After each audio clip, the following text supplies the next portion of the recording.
परमेश्वर का धन्यवाद करते हैं कि संध्या काल को लार्जर फैमिली के साथ मुझे अपनी बाइबल स्टडी शेयर करने का परमेश्वर ने अवसर दिया है।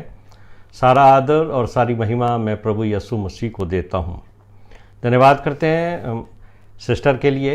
उन्होंने पहला पतरस 5वां अध्याय 6 से 11 और सेकंड सैमुएल 6 अध्याय 6 से और 11 पढ़ा। आज का जो विशेष पद है जिसके ऊपर मैं और आप फोकस करेंगे, अपना ध्यान केंद्रित करेंगे, जो हमारे मेडिटेशन के लिए है, वो है पहला पतरस 5वां अध्याय और उसका 5वां पद। परमेश्वर अभिमानियों का विरोध करता है, नम्र लोगों पर वो अनुग्रह करता है। जब भी कभी कोई व्यक्ति परमेश्वर से आशीषें मांगता है, परमेश्वर का आशीष भरा हाथ उस व्यक्ति के ऊपर आता है। जरूर देता है परमेश्वर, वो हमें आशीषें देता है, आत्मिक आशीषें भी और सांसारिक आशीषें भी। लेकिन सबसे बड़ी समस्या यह है कि मनुष्य नम्र होकर परमेश्वर के सामने जाता है, दीन बन के जाता है, उससे आशीषें तो ग्रहण कर लेता है, लेकिन उन आशीषों को संभाले रखना ज्यादा समय तक यह बड़ा मुश्किल काम होता है। और बहुत सारे लोग फेल हो जाते हैं उन आशीषों को संभाले रखने में, क्योंकि जैसे ही हमारे पास आशीषें आती हैं तो चाहे वो आत्मिक हो चाहे वो सांसारिक हो, तो हमारे अंदर सेल्फ कॉन्फिडेंस बढ़ने लगता है। और ये जो सेल्फ कॉन्फिडेंस है, इसका फायदा उठाकर शैतान जो है वो हमें डाइवर्ट करता है। कभी कभी हमारा सेल्फ कॉन्फिडेंस इतना बढ़ जाता है कि हम घमंड में बहुत सारी बातें बोलने लगते हैं। एक तरफ तो हम नम्र बनकर आशीषें प्राप्त कर लेते हैं और दूसरी तरफ लोगों के बीच में हमारा व्यवहार और हमारी जो बोली है, हमारे शब्दों से लोगों को हमारा घमंड जो है वो जाहिर होने लगता है। और हम कई बार अपने शब्दों को कंट्रोल नहीं कर पाते, और हम जानते हुए भी और कई बार अनजाने में ऐसी बातें बोलते हैं, ऐसी भाषा का इस्तेमाल करते हैं जो एक दिन हमारे ही विरुद्ध इस बात की गवाही देती है, जीवित रहते हुए भी, कि हम घमंडी हो गए हैं। और फिर इस संसार से जाने के बाद तो परमेश्वर के न्याय सिंहासन के सामने जब हमें मालूम होगा कि हमने अपना पूरा जीवन एक घमंड के अंदर व्यतीत कर दिया, तो वहां तो फिर इसको दुरुस्त करने का, उस बात के लिए क्षमा मांगने का अवसर भी हमारे बीच में नहीं रहेगा। अगर आप मसीहत का इतिहास देखें तो पिछले 500 वर्षों में इस संसार में बहुत सारी कलीसियाएं खड़ी हुई और परमेश्वर का नाम लेकर ये मंडलियां आगे बढ़ी, और उन्होंने परमेश्वर के वचन पर इस रीति से चलना शुरू किया कि एक एक वचन, एक एक शब्द परमेश्वर का जो वचन में लिखा है, उसकी जो आज्ञाएं हैं, उन आज्ञाओं के ऊपर वो चलने लगे और परमेश्वर की बड़ी आशीषें उन्हें मिली और वो तरक्की करने लगे आत्मिक जीवन में, और मंडलियां आगे बढ़ती चली गईं। लेकिन धीरे धीरे उन मंडलियों के अंदर एक स्पिरिचुअल प्राइड आ गया। हम ही हैं वो लोग जिन्हें परमेश्वर ने चुना है। कई मंडलियों के अंदर ये घमंड आ गया, बुलाए हुए तो बहुत हैं, परमेश्वर ने बुलाया तो बहुत लोगों को है, लेकिन चुना सिर्फ हमारी मंडली को है। और यही जो स्पिरिचुअल प्राइड था वो उन मंडलियों के गिरने का, उनके फॉल का कारण बना। और आज वो मंडलियां जो किसी समय संसार में पाई जाती थीं, उनका वजूद संसार से मिट गया। और उसका कारण यह है कि बहुत सारे लोग ये सोचने लगते हैं कि हम ही हैं वो जिनसे परमेश्वर बात करता है, जिनकी प्रार्थनाएं परमेश्वर सुनता है। हम ही हैं वो लोग जो स्वर्ग में प्रवेश करेंगे, और बाकी जो ये लोग हैं संसार में जो ये अपने आप को विश्वासी कहते हैं, ये सिर्फ बुलाए हुए हैं, ये नहीं है, इनका स्पिरिचुअल लाइफ हमारी जैसा नहीं है। और ये आज की तारीख के अंदर भी बहुत ज़्यादा बड़ी समस्या कई मंडलियों में है, और हम हमारी मंडलियों में भी ऐसे लोगों को देखते हैं जो बहुत ही अपने आप को पवित्र समझते हैं, जो लोगों के साथ इंटरेक्शन करना, बातचीत करना उनको अच्छा नहीं लगता है। वो बैठते भी अलग हैं, उनके गर्दन से आपको महसूस हो जाएगा कि वो कुछ लोगों की तरफ तो देखना भी पसंद नहीं करते, उनके पास बैठना भी पसंद नहीं करते, और अगर उनकी सीट पर कोई आके बैठ जाए फिर तो उनका पारा चढ़ जाता है। बोले ये तो रिजर्व है हमारे लिए क्योंकि हम लोग धार्मिक हैं। और ऐसा इंटरेक्शन बहुत सारे लोगों के साथ हुआ। मेरी एक आत्मिक बेटी है जो शिलांग में रहती है। उसने कुछ साल पहले मुझे एक दिन रात को 12:30 बजे फ़ोन किया, और उसने मुझसे एक ही बात पूछी। बोले पापा, मेरे को 2 दिन से मैं बहुत अनरेस्ट हूं। मेरे साथ जो एक टीचर है स्कूल में पढ़ाती है, उसने मुझे ये कहा है कि तुम जो प्रेस्बिटेरियन चर्च वाले हो, तुम लोग स्वर्ग में नहीं जाओगे। परमेश्वर जब आएंगे लेने के लिए अपनी कलीसिया को, तो वो हमारी मंडली को लेके जाएंगे, क्योंकि वी आर मोर राइचियस। तो वो बच्ची जो है वो घबरा गई, और उसने मुझसे ये बात पूछी कि क्या हम जो प्रेस्बिटेरियन चर्च है, जो हम लोग ओल्ड तरीके से अपनी वर्शिप करते हैं, क्या हम लोग को परमेश्वर ने रिजेक्ट कर दिया है? क्या हम नहीं जाएंगे परमेश्वर के साथ? मैंने उसको एक ही बात कही। मैंने कहा बेटा, जो इंसान अपने आप को पवित्र और दूसरों को अपवित्र समझता है, जो अपने आप को धर्मी और दूसरों को अधर्मी समझता है, जो आदमी दूसरों को जज करता है कि प्रभु यीशु मसीह हमसे ही प्यार करता है, वो प्रभु यीशु मसीह की उस आज्ञा के विपरीत जीवन जी रहा है, जिसके लिए प्रभु यीशु मसीह ने स्पष्ट तौर से मैथ्यू चैप्टर 7 उसके 1 वर्ष में कहा है कि तुम किसी पर दोष मत लगाना, डोंट जज। यीशु मसीह ने मुझे और आपको एक बात स्पष्ट तौर से कह दी है कि जजमेंट करने का काम तुम्हारा नहीं है, ये काम मेरा है, मैं करूंगा जजमेंट। और प्रभु यीशु मसीह हमारे मनों को, हमारे गुर्दों को, हमारे दिल के एक एक भेद को जानता है। वो हमारे मुंह से निकले वाले एक एक शब्दों को समझता है। और मैं बहुत ही नम्रता और दीनता से आपसे कहना चाहता हूं, मेरे प्रिय भाइयों और बहनों, हम जो लार्जर फैमिली ग्रुप में हैं, हमें किसी को जज करने की जरूरत नहीं है, क्योंकि जब हम जज करते हैं तो निश्चित तौर से हम सामने वाले को अपने से कम आत्मिक समझने लगते हैं। और यही बात हम कभी जोश में भर के भी बोल देते हैं। ये हमारे चरित्र, हमारे स्वभाव के अंदर आ गया है कि हम अपने को धर्मी और दूसरे को उस लेवल का नहीं समझते हैं। ये हमारे लिए पाप गिना जाएगा। यीशु मसीह ने स्पष्ट बात कही है कि जिस दिन मैं न्याय सिंहासन पर बैठूंगा, उस दिन बहुत सारे लोग आएंगे, मुझसे बड़े दावे भी करेंगे, जो आपको मैथ्यू चैप्टर 7 के 21 से 23 वर्सेस में मिलता है। और वो कहेंगे कि हमने तो प्रभु आपके नाम से बड़े बड़े काम किए हैं। और क्या कहूंगा मैं उनको कि मैं तो तुम्हें जानता ही नहीं। कितनी बड़ी बात है कि जिस दिन हम न्याय सिंहासन के सामने खड़े हों अपने पूरे आत्मिक जीवन का हिसाब किताब देने के लिए, और उस दिन यीशु मसीह मुझे और आपको पहचानने से मना कर दे, कितना जबरदस्त धक्का होगा।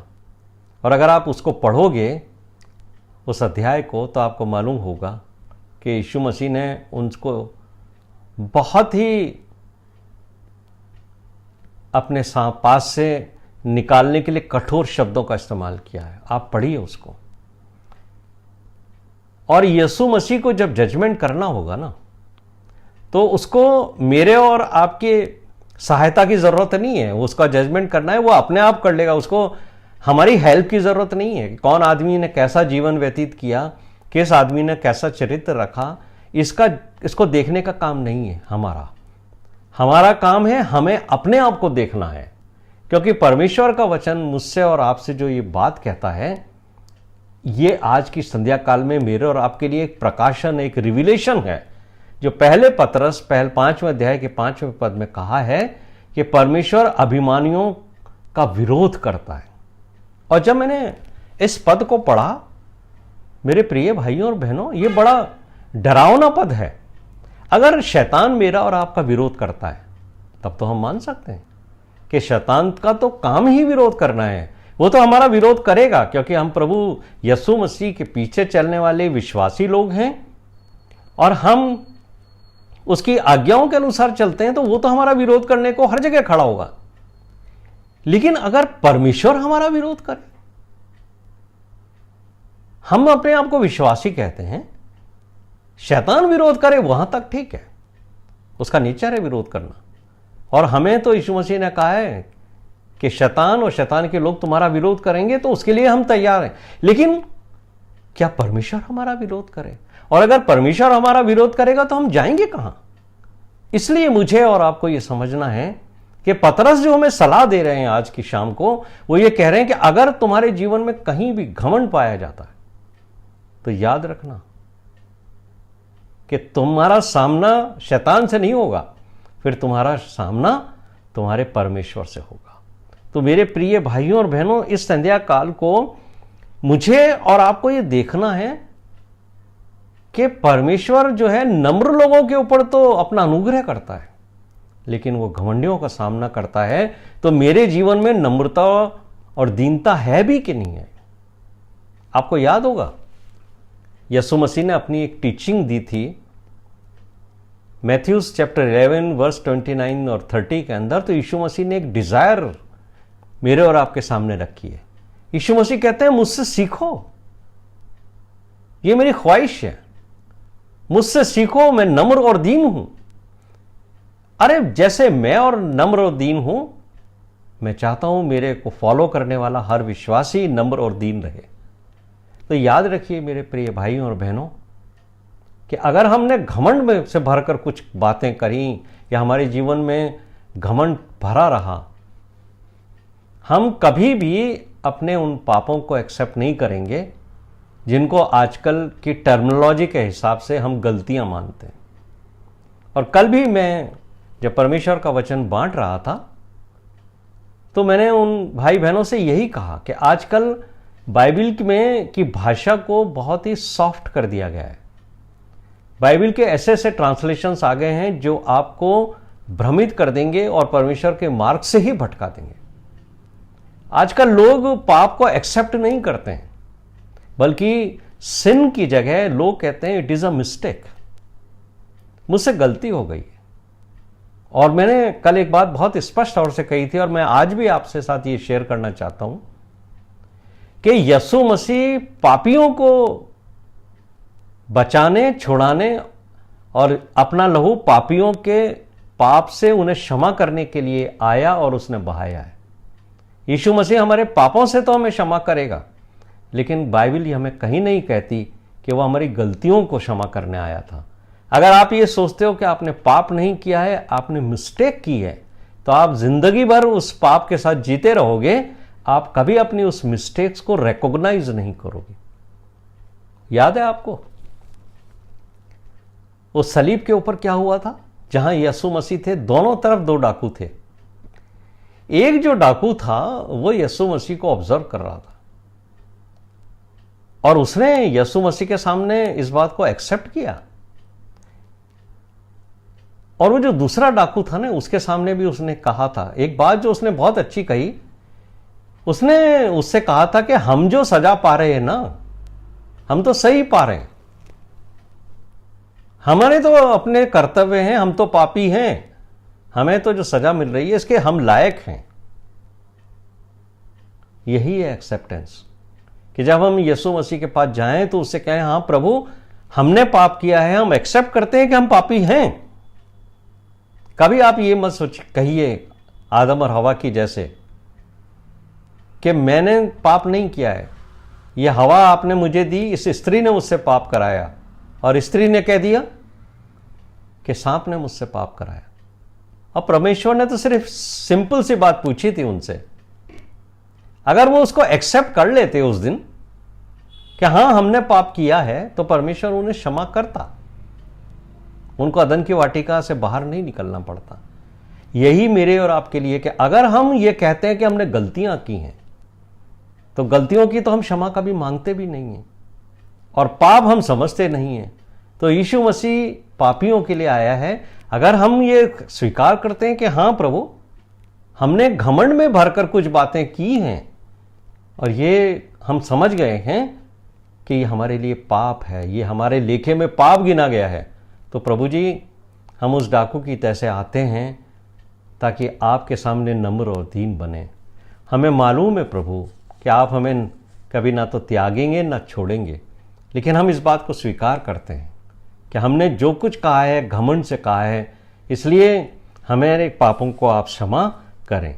तो कोई भी जो व्यक्ति है, चाहे वो आत्मिक घमंड करता हो, चाहे वो सांसारिक घमंड करता हो, चाहे वो कलीसिया घमंड से भरी भी हो, चाहे वो परिवार घमंड से भरा हुआ हो, चाहे वो प्रचारक घमंड से भरा हुआ हो, चाहे वो पास्टर घमंड से भरा हुआ हो, चाहे हमारे इस लार्जर फैमिली ग्रुप में एक भी व्यक्ति ऐसा हो जिसमें कहीं पाप घमंड का छिपा है, या वो अपने आप को दूसरों से बेहतर समझता है, उसके लिए परमेश्वर कहता है पतरस के द्वारा कि परमेश्वर अभिमानियों का विरोध करता है। पहला पतरस 5वां अध्याय उसका 6वां पद। जब हम अपने को नम्र करेंगे तब क्या होगा, यह 6वां पद मुझे और आपको बताता है। वहां पर लिखा है वो हमें अपने बलवंत हाथ के नीचे बढ़ाएगा। यह है 100% सरेंडर पोजीशन। जब तक हम घमंड करते हैं, जिसको हम आजकल कहते हैं सेल्फ कॉन्फिडेंस हमारा बहुत बढ़ गया है, ये सेल्फ कॉन्फिडेंस नहीं है। जब हम अपने पर भरोसा करते हैं तो हमें फिर परमेश्वर की सहायता की आवश्यकता नहीं है। कई बार मैं जब सुनता हूं प्रचारकों को यह कहते हुए कि तुम तो शेर हो, जैसे यहूदा का शेर था यीशु मसीह, तुम भी उस शेर के बच्चे हो, संसार तुम्हारा कुछ नहीं कर सकता, भिड़ो संसार से। मुझे बहुत तकलीफ होती है मेरे प्रिय भाइयों और बहनों। प्रभु यीशु मसीह ने हमें शेर नहीं बनाया है, बल्कि वो चाहता है कि हम भेड़ बने जिसको गडरिये की जरूरत है। हम साम 23 को क्लेम तो करते हैं, लेकिन बहुत से लोग हमें भटका कर शेर बनाना चाहते हैं, सेल्फ कॉन्फिडेंस बढ़ाकर, जबकि हमें गडरिये की जरूरत है। और गडरिये की जरूरत उसको होती है जो एक भेड़ होती है, और भेड़ को ही शेर से और दूसरी जंगली जानवरों से खतरा होता है। शेर को नहीं होता है खतरा किसी से, शेर को गडरिये की जरूरत नहीं है, भेड़ को है। तो मेरे प्रिय भाइयों और बहनों, मुझे और आपको भेड़ बनना है। और 6वां पद जो कहता है पहला पतरस 5:6 में कि जब हम नम्र बनेंगे तो परमेश्वर अपने समय के हिसाब से, जब हम उसके बलवंत हाथ के नीचे नम्रता से जिएंगे, तो जब समय आएगा उस समय वो बढ़ाएगा।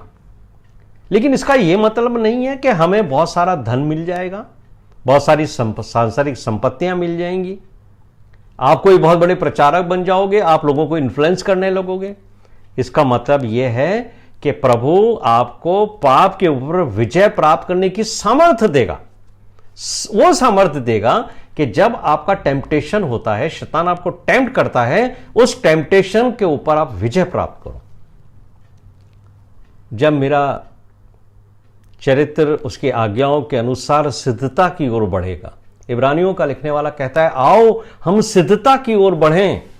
कहीं ऐसा ना हो कि हम दूध पीते बच्चों की जैसे जो हैं वो मिल्क ही लेते रहें। बहुत सारे ऐसे मसीह हैं जो अभी यीशु मसीह की वो जो छोटी छोटी शिक्षाएं हैं जो उसने पहाड़ी उपदेश के ऊपर दी हैं, उनको पास नहीं कर पाए हैं, उन पर ही अभी नहीं चल पाए हैं, तो जो आगे की शिक्षाएं हैं उसके ऊपर वो कैसे चलेंगे।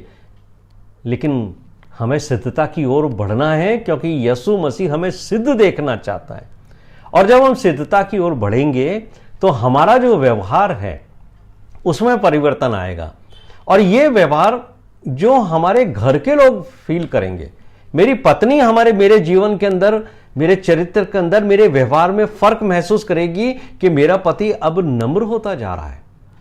मेरे व्यवहार से मेरे बच्चे, मेरी कलीसिया के लोग, मेरे पड़ोसी फील करेंगे। मेरे व्यवहार में, मेरी लेन देन में, जब मैं लोगों के साथ बात करूंगा, मैं लोगों के साथ मनी की डीलिंग करूंगा, मैं उनको चीट नहीं कर सकता हूं। प्रभु हमें सही समय पर बढ़ाएगा। वो सही समय कौन सा है? सही समय वो है जब परमेश्वर जान लेगा कि हमने घमंड के ऊपर विजय प्राप्त कर ली है, और जब हम कंट्रोल कर लेंगे कंप्लीटली इस सैटेनिक वेपन को, जो प्राइड को हमारे अंदर डेवलप करता है, और हम नम्र बन जाएंगे, 100% हम हमेशा सरेंडर की पोजीशन में रहेंगे, यानी हम घमंड के ऊपर विजय प्राप्त कर लेंगे। मुझे भी बहुत बरसों लगे हैं, पर मेरे प्रिय भाइयों और बहनों, यह इतना आसान नहीं है। मुझे खुद को भी बहुत घमंड था। बरसों परमेश्वर ने मुझे इस घमंड से निकलने के लिए शिक्षाएं दी, तोड़ा मुझे, और आज मैं परमेश्वर के सामने सरेंडर पोजीशन में रहता हूं। उसके पीछे चलने के लिए मुझे नम्र परमेश्वर ने बनाया, और वो आपको भी नम्र बनाएगा, लेकिन उसके पहले वो आपको तोड़ेगा। तब हम नम्र बनेंगे, और फिर जो है वो हम बाहर वालों के सामने अपने असली चरित्र को प्रदर्शित करेंगे, जो बहुत ही नम्रता के साथ होगा, और लोग हमारे जीवन को देख करके यीशु मसीह को जान सकेंगे। याद है आपको क्या कहा था यीशु मसीह ने? तुम जगत की ज्योति है। यानी मेरे को और आपको संसार के अंदर प्रकाश देना है।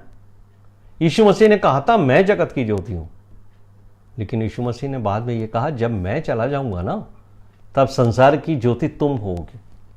तो अगर मैं और आप भी घमंड से भर के संसार में घूमते और जीते हैं, तो हम लोगों के अंदर प्रकाश नहीं दे रहे हैं। उनमें भी घमंड है, हम में भी घमंड है। हम में फर्क क्या हुआ? कौन सा प्रकाश दे रहे हैं? हम तो उनके जीवन में अंधियारे को बढ़ा रहे हैं। लेकिन मेरे प्रिय भाइयों और बहनों, जब परमेश्वर जो है हमें नम्र बनाता है, तो लोगों के लिए वो आशीष का कारण बनाता है। इसलिए यीशु मसीह ने जो बात कही थी, वो यही कही थी कि जब तुम्हारे काम, तुम्हारा व्यवहार, तुम्हारा चरित्र जो है वो लोग देखें, और तुम्हारे कामों को देखकर तुम्हारे परमेश्वर की बढ़ाई करें जो स्वर्ग में है, तब आनंदित और तुम मगन होना। क्योंकि कई बार हम अपने कामों से ये उम्मीद करते हैं कि लोग हमारी प्रशंसा करें, और जब भी कोई हमारी प्रशंसा करे, आपको तुरंत उसका जो क्रेडिट है, उसकी जो महिमा है, वो परमेश्वर को देनी है। अगर आपने उस प्रशंसा को स्वीकार कर लिया, एक्सेप्ट कर लिया, जो आपके कामों की वजह से परमेश्वर को मिलना चाह रही थी, तो फिर आपके अंदर अभी घमंड पाया जाता है। नम्र व्यक्ति अपनी सेवा को, अपने कार्यों को के द्वारा जो उसको आदर प्राप्त होता है, जो उसको रिस्पेक्ट मिलती है, उसका पूरा श्रेय जो है वो अपने परमेश्वर को देता है। और वो लोगों को ये कहता है कि आप मेरे बारे में कुछ ना कहें, बल्कि परमेश्वर का धन्यवाद करें कि जो मैंने आपके साथ वचन बांटा। कई बार प्रचारक लोग भी इस घमंड को एक्सेप्ट कर लेते हैं। मेरे प्रिय भाइयों और बहनों, तुरंत हमें रोकना है उनको। नहीं, महिमा के योग्य सिर्फ परमेश्वर है। मैं महिमा और आदर के योग्य नहीं हूं, मैं एक सेवक हूं। और मैं देखता हूं कभी कभी तो मुझे दुख होता है उन प्रचारकों के, पास्टर्स के लिए जो बड़े बड़े स्टेजेस के ऊपर खड़े होते हैं, स्पॉटलाइट के अंदर होते हैं, और लोगों को आमंत्रित किया जाता है स्टेज के ऊपर, ताकि वो उनके लिए गवाही दें कि ये जो ब्रदर हैं, ये जो सिस्टर हैं, इन्होंने दुआ की और मैं चंगी हो गई। ये वो प्राइड है, स्पिरिचुअल प्राइड, जो हम लोगों के सामने जाहिर करना चाहते हैं। हम उसको एक्सेप्ट नहीं करते, लेकिन हमारी मंशा होती है कि लोग हमारी बढ़ाई करें। इनकी प्रार्थना से परमेश्वर ने मुझे चंगाई दी है। मेरे प्रिय भाइयों और बहनों, ऐसे लोगों को जब हम परमेश्वर के सामने खड़े होंगे तो परमेश्वर कहेगा, सारा आदर और महिमा जो मुझे मिलनी चाहिए थी तूने संसार में ले ली है, इसलिए तू मेरे योग्य नहीं ठहरा है। मेरे प्रिय भाइयों, मुझे और आपको कैसे मालूम हो कि हम अब घमंड के निशान से दूर आ गए हैं? क्योंकि लिखा है वो नम्र पर अनुग्रह करता है। जब हम घमंड पर विजय प्राप्त कर लेंगे तो याद रखिए कि हम यीशु मसीह के अनुग्रह में आएंगे। ग्रेस जो है, जिसका वर्ड बहुत हम इस्तेमाल करते हैं और हर आदमी इस्तेमाल करता है। किसी से पूछे ब्रदर कैसे हैं, अरे भैया प्रभु का अनुग्रह है। क्या हम प्रभु के अनुग्रह में हैं? ये सवाल मैं आपके सामने छोड़ के जाता हूं आज। रोमियो का 6 अध्याय उसके 14 पद के अंदर पौलुस ने कहा है, तुम पर पाप की प्रभुता नहीं होगी, क्योंकि तुम व्यवस्था के अधीन नहीं परंतु अनुग्रह के अधीन हो। Sin shall not rule over you. क्योंकि अगर हम घमंड में हैं, सिन हमारे ऊपर हावी होगा। अगर हम 100% सरेंडर हैं प्रभु में, तब हम उसके बलवंत हाथ के नीचे अनुग्रह में होंगे। और मैं आपको एक बहुत सिंपल सा एग्जांपल देके समझा देता हूं कि जब आप रेनी सीजन में अम्ब्रेला लेके निकलते हो तो चारों तरफ बारिश हो रही है, लेकिन वो अम्ब्रेला है, वो छाता है जो आपको भीगने से बचाता है। जब तक आप छाते के नीचे हो, बारिश की बूंद से आप बचे रहोगे। लेकिन अगर आप घमंड करके छाते को हटा दोगे तो याद रखिए कि वो जो बारिश चारों ओर आपके गिर रही है वो आपको भी नहीं छोड़ेगी। यदि आपके अंदर इतना सेल्फ कॉन्फिडेंस बढ़ रहा है, या आप ये सोचते हो कि जो कुछ मैंने मसीह जीवन में किया है वो अपने क्षमता से किया है और परमेश्वर ने मुझे बढ़ाया है, मैं हूं मेरी मंडली के अंदर, मैं भी कुछ हूं, तो याद रखिए कि आप अनुग्रह के अंदर नहीं हो। और जब आप अनुग्रह में नहीं हो तो फिर आपके ऊपर व्यवस्था, यानी व्यवस्था के अनुसार, लॉ के अनुसार आपका जजमेंट होगा। यही बात पौलुस मुझे आपको समझाते हैं कि हमें परमेश्वर के अनुग्रह की अधीनता में रहना है, तब तो हम बचे रहेंगे। और एक बात और मैं बहुत ही नम्रता से आपसे कहना चाहता हूं, आप ध्यान से सुनिए कि कभी कभी हम क्रोध में भरकर कुछ ऐसे शब्द बोल देते हैं जो हमें नहीं बोलने चाहिए, और बाद में जब हम उन शब्दों के ऊपर विचार करते हैं तो हमें बुरा भी लगता है कि अरे मैंने क्रोध में भरकर ये बात क्यों कह दी, मुझे ऐसा उस ब्रदर को नहीं बोलना चाहिए था। या हम घर में भी अपनी वाइफ को बोल देते हैं कभी, नहीं बोलना चाहिए था। हम थोड़ा फील करते हैं। यीशु मसीह ने हमें वार्न किया है। ये बात मैं क्यों कह रहा हूं आपसे, क्योंकि मैं आपसे प्रेम करता हूं। आप मैथ्यूस चैप्टर 12, मत्ती का 12वां अध्याय, उसका 36 और 37 वर्स पढ़ोगे तो आपको मालूम होगा यीशु मसीह ने कहा है, मैं तुमसे कहता हूं, कोई और नहीं। ना तो आपका पादरी आपसे कह रहा है, न कोई प्रचारक कह रहा है, न अमरोज ब्रदर आपको कह रहे हैं, न कोई व्यक्ति कह रहा है। यीशु मसीह कह रहा है, मैं तुमसे कहता हूं, जो निकम्मी बातें, यूजलेस वर्ड्स मनुष्य कहेंगे न्याय के दिन, वे हर एक उस बात का लेखा देखेंगे, क्योंकि तू अपनी बातों के कारण निर्दोष और अपनी बातों ही के कारण दोषी ठहराया जाएगा। मेरे प्रिय भाइयों और बहनों, इस पद को आप हमेशा सामने रखना। एक भी बात अगर आपके मुंह से निकली जो परमेश्वर की नजर में निकम्मी है, यूजलेस है, वेस्ट है, वो कब आएगी? जब आप में कहीं ना कहीं घमंड है, कहीं ना कहीं आपके जीवन में प्राइड है, और प्राइड में भरकर ही आदमी दूसरे से अपने आप को अच्छा समझने लगता है। और जब हम ये सोचने लगते हैं कि हम we are better than others, तब हमारी लैंग्वेज फर्क हो जाती है, और ये बातें परमेश्वर के हुजूर स्वीकार योग्य नहीं है। क्या आप इस पद की गंभीरता को समझते हो? अपने सारे जीवन में आप अच्छी अच्छी बातें बोलते रहे, लेकिन याद रखिए कि जो बातें आपने अपने मुंह से निकाली हैं, जिनके लिए यीशु मसीह ने कहा है कि ये मेरे समीप निकम्मी बातें हैं जो तुम्हारे मुंह से निकली हैं, मैं इसका हिसाब तुमसे लूंगा। इसलिए अपने भाषा को हम कब सुधार पाएंगे? जब हम अनुग्रह में रहेंगे। और अगर एक क्षण के लिए भी आप किसी से भी ऐसी भाषा का इस्तेमाल करते हो जो कठोर शब्द हैं, जो यीशु मसीह की भाषा से नहीं मिलते हैं, तो याद रखिए वो क्षण आप यीशु मसीह के अनुग्रह में नहीं थे। अगर आप किसी पर क्रोध करते हो, किसी को अपशब्द बोलते हो, किसी को, विशेषकर मैं अपने भाइयों से जो प्रचार करते हैं और जो फैमिली ग्रुप में हैं उनसे कह रहा हूं कि आपको और मुझको ध्यान रखना है कि अगर आज के बाद, ये वचन सुनने के बाद, हम अपने मुंह से ऐसी बात बोलते हैं जो घमंड से भरी है, या परमेश्वर यीशु मसीह के मुंह से ऐसे शब्द कभी नहीं निकले, तो याद रखिए कि हम वचन के विपरीत बोल रहे हैं। और विपरीत बोलना तुरंत हमें पाप में गिराता है।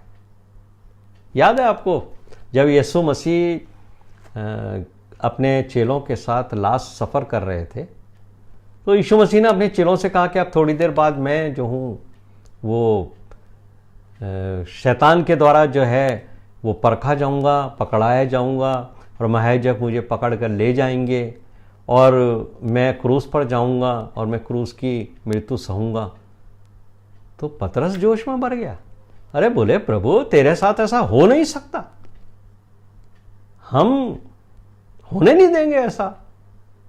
ये वही पतरस है, अगर आप उसको पढ़ोगे तो थोड़ी देर पहले यीशु मसीह ने अपने चेलों से पूछा था कि लोग मुझे क्या कहते हैं। तो चेलों ने कहा कोई तो तुझे भविष्यवक्ता कहता है, कोई यूहन्ना कहता है, कोई यशायाह कहता है। यीशु मसीह ने कहा तुम मुझे क्या कहते हो।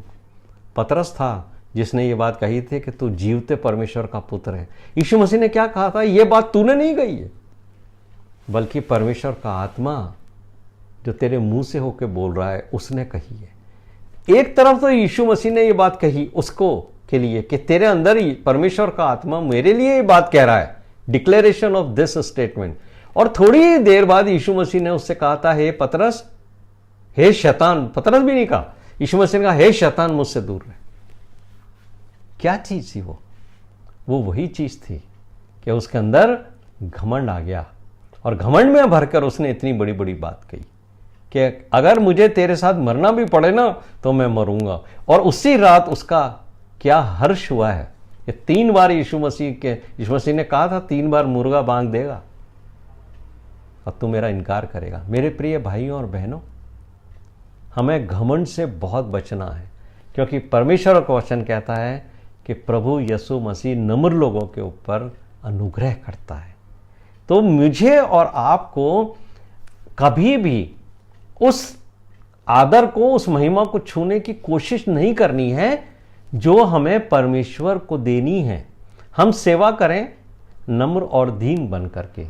लेकिन एक घटना हम और आज स्टडी करेंगे जो हमारे को दूसरे शमूएल 6 अध्याय के एक जो कुछ पद जो हमारी सिस्टर बारबरा ने पढ़े थे वो हम पढ़ेंगे। और ये एक ऐसी घटना है जो परमेश्वर की महिमा को छूना यीशु मसीह के आने से पहले ये एक बहुत बड़ा जोखिम हुआ करता था, क्योंकि परमेश्वर ने हर किसी को यह अनुमति नहीं दे रखी थी कि मेरे सामने आए या मेरी वस्तुओं को छुए। अगर आप मूसा के समय को देखोगे तो जो पहाड़ जिसके ऊपर परमेश्वर उतर के मूसा से बात करते थे, वो पहाड़ थरथराता था, कांपता था, उसके ऊपर आग बरसती थी और उसके अंदर अर्थक्वेक जैसी स्थिति आती थी। और परमेश्वर ने मूसा से कह रखा था कि ये जितने लोग हैं उनसे कहना कि ये जो पहाड़ है ना इसको छूना भी मत, वरना मारे जाओगे। तो परमेश्वर की महिमा, उसकी पवित्रता, उसके आदर को छूने लायक हम कभी नहीं होंगे। हम जीवित हैं आज के समय इसलिए क्योंकि हम अनुग्रह में हैं। और कई लोग कहते हैं कि आज तो लोग बहुत पाप करते हैं, पुराने जमाने में तो बहुत लोगों को सजा मिल जाती थी तुरंत, आज तो मिलती नहीं है। तो ये तो हम अनुग्रह के समय में हैं, क्योंकि हमने एक बार स्वीकार कर लिया कि प्रभु यीशु मसीह हमारा उद्धार करता है, इसलिए अनुग्रह की वजह से हम प्रताड़ित नहीं हो पा रहे, हमें दंड नहीं मिल रहा है। लेकिन परमेश्वर का जो नेचर है ना मेरे प्रिय भाइयों और बहनों, वो नेचर वही है। और मैं आपको ये घटना बताना चाहता हूं, अगर आप मेरे साथ खोलें 2 शमूएल 6 अध्याय। यहां ये घटना है कि जब दाऊद और उसके लोग परमेश्वर का जो संदूक था उसको लेकर के उन्होंने एक नई गाड़ी ली और उस गाड़ी के ऊपर जो संदूक था, ये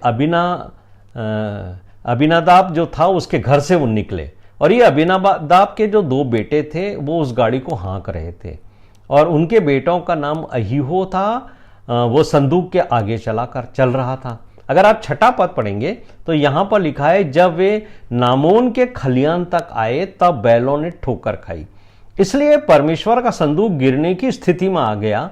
तब उज्जा ने अपना हाथ बढ़ाकर परमेश्वर के संदूक को थाम लिया।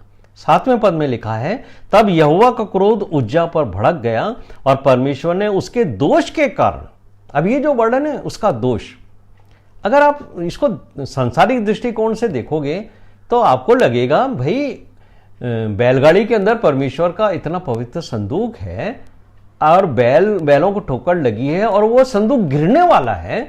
अगर उसने अपना हाथ बढ़ाकर संदूक को थाम लिया कि वो जमीन पर गिर नहीं जाए, उसकी कहते हैं ना बेकदरी नहीं हो जाए, तो उसमें बुराई क्या है, उसने क्या किया?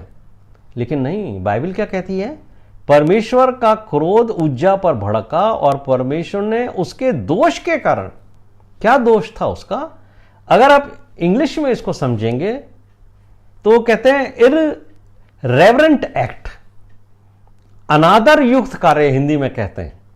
और उर्दू की बाइबल जो लोग पढ़ते हैं वहां बहुत अच्छा वर्ड लिखा है, वहां लिखा है बेअदब काम, बेअदब, जिस काम से बेअदबी जाहिर होती है।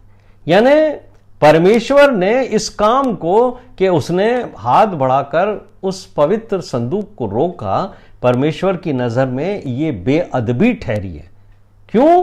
क्योंकि मनुष्य की दृष्टि में तो ये अच्छा हो सकता है, पर उसने उस महिमा को छूने की कोशिश करी जिस संदूक को छूने की हर किसी को इजाजत नहीं दी। और 8वां पद जब आप पढ़ोगे तो आपको एक बड़ी अजीब सी बात लगेगी। देखिए 8वें पद में क्या लिखा है, तब दाऊद अप्रसन्न हुआ इसलिए कि यहोवा उज्जा पर टूट पड़ा था। जब मैं इस बाइबल की स्टडी कर रहा था तो परमेश्वर की आत्मा मुझे हर उस शब्द के ऊपर रोक देती है जो ट्रांसलेट होते होते इतना कमजोर हो गया है कि उससे परमेश्वर के वचन की सही व्याख्या या परमेश्वर की भावना हम तक नहीं पहुंचती। मैं यही सोच रहा था, इंग्लिश की बाइबल मैंने खोली तो वहां एंग्री वर्ड का इस्तेमाल किया है कि दाऊद एंग्री हुआ। परमेश्वर ने जो ये काम किया, क्या उज्जा को मार डाला, परमेश्वर ने उसको दंड दिया। तो बाइबल में लिखा है तब दाऊद अप्रसन्न हुआ इसलिए कि यहोवा उज्जा टूट पड़ा था। यानी दाऊद अप्रसन्न हुआ, दाऊद परमेश्वर के काम से एंग्री हुआ। मैंने कहा वाह, दाऊद इतना बड़ा हो गया कि वो परमेश्वर कोई काम कर रहा है उससे वो अप्रसन्न हो जाए, एंग्री हो जाए, गुस्सा हो जाए। मैंने कहा ये शब्द सही नहीं, यहां कुछ ना कुछ गड़बड़ है। मैंने बहुत सारे बाइबल के जो वर्जन्स हैं उनको देखा, आपको इंग्लिश के बाइबल में हर जगह एंग्री वर्ड मिलेगा कि दाऊद क्रोध आ गया, गुस्सा आ गया दाऊद को। ये ओरिजिनल वर्ड नहीं है मेरे प्रिय भाइयों और बहनों। कई आप बाइबलों को पढ़ लीजिए, आपको अगर आप किंग जेम्स वर्जन पढ़ेंगे वहां डिसप्लीज वर्ड का इस्तेमाल किया गया है। डिसप्लीज का मतलब होता है प्रसन्न होना। यानी परमेश्वर के काम से एक साधारण सा राजा जो कल तक भेड़ें चलाता था, जिसको परमेश्वर ने राजा बनाया, वो परमेश्वर के काम से अप्रसन्न हो रहा है। ये सही वर्ड नहीं है। मैंने इसको पढ़ा और अमेरिकन एक वर्जन है, DRA वर्जन है, ये 1899 के अंदर ये पब्लिश हुआ था। इसमें जो वर्ड लिखा हुआ है वो है ग्रीव्ड वर्ड। दाऊद इस काम से जो परमेश्वर ने किया उज्जा को मारने का, इससे वो ग्रीव्ड हुआ, दुखी हुआ। ये आपको एम्प्लीफाइड बाइबल के अंदर भी ये मिल जाएगा, वहां दोनों वर्ड्स का इस्तेमाल किया गया है, एंग्री एंड ग्रीव। दाऊद को दुख हुआ इस बात का, और दुख क्यों हुआ यह भी परमेश्वर ने मुझे बताया। दुख का कारण यह था, दाऊद को दुख इसलिए हुआ कि वो ये जानता था कि परमेश्वर की व्यवस्था के अनुसार हर कोई व्यक्ति उस संदूक को छू नहीं सकता, सबको छूने की इजाजत नहीं है। और दाऊद को इस बात का दुख था कि मैंने ये बात अबीनादाब के दोनों बेटों को क्यों नहीं बताई। जब उन्होंने, हम जो संदूक को लेकर निकल रहे थे, मैंने उनको क्यों नहीं बताया कि तुम किसी भी स्थिति के अंदर इस संदूक के हाथ मत लगाना, वरना परमेश्वर के नियम के विरुद्ध तुम काम करोगे। क्योंकि परमेश्वर ने व्यवस्था के अनुसार परमेश्वर के संदूक को उठाने के कुछ नियम बताए हैं व्यवस्था में। और अगर आप मेरे साथ गिनती का 4वां अध्याय उसका 15वां पद पढ़ोगे तो परमेश्वर ने मूसा को स्पष्ट तौर से कहा था कि जो तंबू के अंदर की सेवा है, पवित्र बर्तनों की, पवित्र स्थान की, वो हारून महायाजक के रूप में और उसके बेटे याजकों के रूप में करेंगे।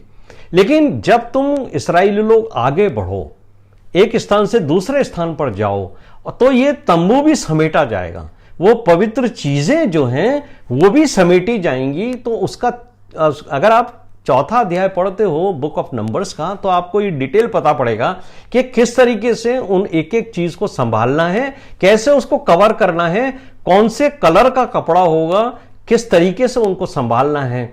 और परमेश्वर ने स्पष्ट ये बात कही थी कि जब ये तैयार हो जाएगा तो संदूक जो है वो लकड़ियों के ऊपर उठाया जाएगा। उठाने वाले जो हैं वो उसको अपने कंधे पर, मतलब उनका बॉडी उसको टच नहीं होना चाहिए। आपने देखा होगा ना, पुराने समय के अंदर जो रानियां होती थीं उनको, और जो बड़े घराने के लोग होते थे उनको कुछ लोग उठा के चलते थे, अपने अपने कंधों के ऊपर उठाते हो। ये पालकी जो वर्ड है, जिसमें जो है वो दोनों साइड लकड़ियां निकली होती थी, तो पालकी को वो हाथ नहीं लगाते थे, वो उन लकड़ियों को अपने कंधे पे रखते थे, पालकी नहीं छूते थे। तो परमेश्वर, ये चीज कहां से आई है? वो वहीं से आई है। परमेश्वर ने कहा था मेरे संदूक को कोई हाथ नहीं लगाएगा। लेकिन उठाएंगे कौन? उठाने के लिए परमेश्वर ने कहा था कि एक विशेष जाति है, वो कहाती लोग होंगे, उनका ये काम है कि वो इसको उठाएंगे। लेकिन ये बात तो स्पष्ट तौर से उनको बता देना कि जब वो पवित्र वस्तुओं को हारून और उसके बेटे समेट चुके हैं, तो वो उन पवित्र वस्तुओं में से किसी को टच ना करें। टच करना तो बहुत बड़ी बात है। मैं आपको ये बताना चाहता हूं कि गिनती की पुस्तक 4 अध्याय के 20वें पद में एक बात लिखी है, बड़ी गंभीर बात है। वहां पर परमेश्वर ने कहा है कि जो कहाती लोग हैं ना, ये उस समय कभी एंटर नहीं हो जाएंगे जब परमेश्वर के संदूक को या जो पवित्र चीजें हैं उनको याजक लोग समेट रहे होते हैं, उनको लपेट रहे होते हैं। तो परमेश्वर ने कहा था जब तक वो लपेट के सही तरीके से ना रख दें और कहातियों को अंदर ना बुलाएं कि अब उठाओ, तो ऐसा ना हो कि कोई कहाती उनको पवित्र वस्तुओं को देखे भी। अगर उसने अंदर आके गलती से उन पवित्र वस्तुओं की तरफ निगाह भी उठा ली, उसने उन्हें देख भी लिया, तो क्षण भर के अंदर वो समाप्त हो जाएंगे, मर जाएंगे।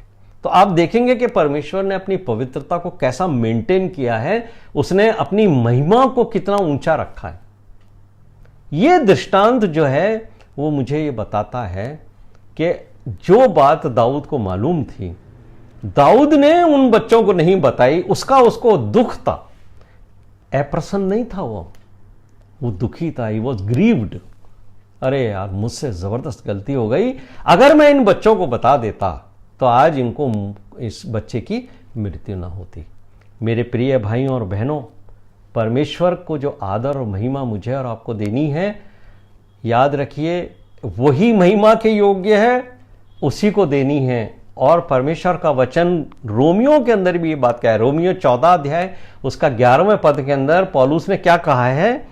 प्रभु कहता है, मेरे जीवन की सौगंध, हर एक घुटना मेरे सामने टिकेगा और हर एक जीभ परमेश्वर का अंगीकार करेगी कि परमेश्वर ही महान है, वही आदर के योग्य है, वही महिमा के योग्य है। और यह बात पौलुस ने कहां से कही थी?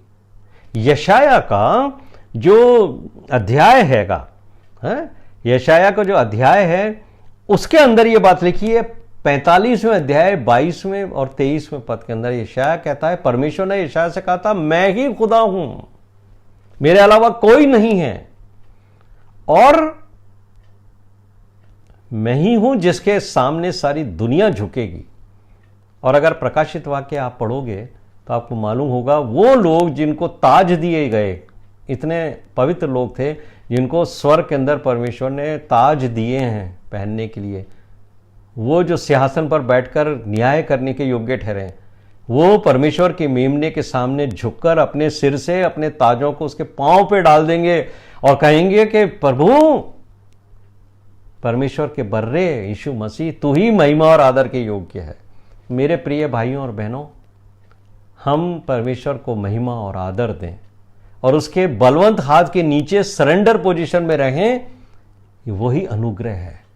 अगर हमने जरा भी घमंड करने की कोशिश करी, चाहे वो स्पिरिचुअल प्राइड हो, हमारे घर को लेकर हो, हमारी व्हीकल को लेकर हो, हमारे किसी एजुकेशन को लेकर हो, किसी भी चीज को लेकर हो, तो याद रखिए कि पतरस ने मुझे और आपको वार्न किया है कि परमेश्वर घमंडियों का सामना करता है, लेकिन वो अनुग्रह किस पे करता है? जो दीन और नम्र है। आज का बाइबल अध्ययन इस दोनों घटनाओं के द्वारा मुझे और आपको यह शिक्षा देता है, हम नम्र और दीन बन जाएं। किसी की ओर हम इस दृष्टिकोण से ना देखें कि हमें ये लगने लगे कि हम उससे बेहतर हैं।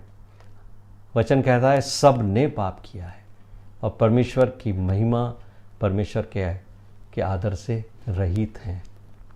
हम पापी हैं।